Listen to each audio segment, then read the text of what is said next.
Hi అండి అందరికీ. అందరూ ఎలా ఉన్నారండి? మాకు దగ్గరలోనైతే నిన్న సంత అయితే అయిందనమాట. అక్కడైతే నేను ఒక 3 స్వీట్ కార్న్స్ అయితే తీసుకున్నానండి. ఇంకా తీసుకున్న స్వీట్ కార్న్ అయితే నీట్‌గా ఒలిచేసి పెట్టుకున్నాను. ఒలిచేసుకొని ఇంకా మిక్సీ జార్‌లోనైతే వేసుకుంటున్నాననమాట. ఇదైతే గాడిగా కొంచెం బరకగా ఉంటేనే మంచిదండి. టేస్ట్ అయితే వస్తుంది. గారెలు వేసుకుందాం అనుకుంటున్నాను.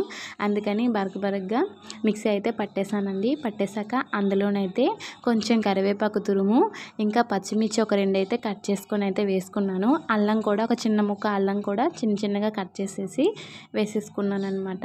ఇంకొక ఆనియన్ కూడా కట్ చేసుకొని వేసుకున్నానండి. ఇంకా 2 స్పూన్ల బియ్యం పిండి, ఒక 2 స్పూన్ల శనగపిండి అయితే వేసుకున్నాను. వేసుకున్నాక అందులో సరిపోయినంత సాల్ట్ అయితే వేసుకున్నానండి. వేసుకొని ఇంకా అల్లం వెల్లుల్లి పేస్ట్ అయితే ఒక స్పూన్ అయితే వేసుకున్నాను. వాటర్ అయితే అస్సలు వేయకూడదండి. ఎందుకంటే స్వీట్ కార్న్ ఆల్రెడీ వాటరే ఉంటుంది కాబట్టి మనం వాటర్ వేసుకోవసరం లేదు. అదే మనకి సరిపోతుందన్నమాట. ఇంకా డీప్ ఫ్రైకి సరిపడా ఆయిల్ అయితే వేసుకుంటున్నానండి. అది కొంచెం వేడెక్కాక అందులోనైతే గారెలా ఒత్తుకుంటూ వేసుకుంటానండి.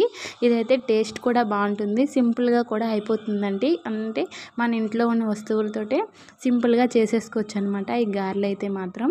ఇంకా నేనైతే అత్తుకుంటూ గారెలు అయితే వేసేసుకున్నానండి. వేసుకుని కాళ్ళు గోల్డెన్ కలర్ వచ్చే వరకు వేపుకోవాలి. ఇంకా వేపుకున్నాక వేరే బౌల్లోకి అయితే తీసేసుకుంటున్నాను అనమాట. తీసేసుకొని ఇంకా సర్వ్ చేసుకొని తింటే టేస్ట్ అయితే చాలా బాగుంటుందండి. పిల్లలకు కూడా చాలా ఇష్టంగా ఉంటుంది, నచ్చుతుందండి. ఒక్కసారి ఇలా ట్రై చేయండి. నా వీడియో మీకు మాత్రం నచ్చినట్టుంటే మాత్రం ప్లీజ్ సపోర్ట్ చేసి సబ్స్క్రైబ్ అయితే చేసుకోండి.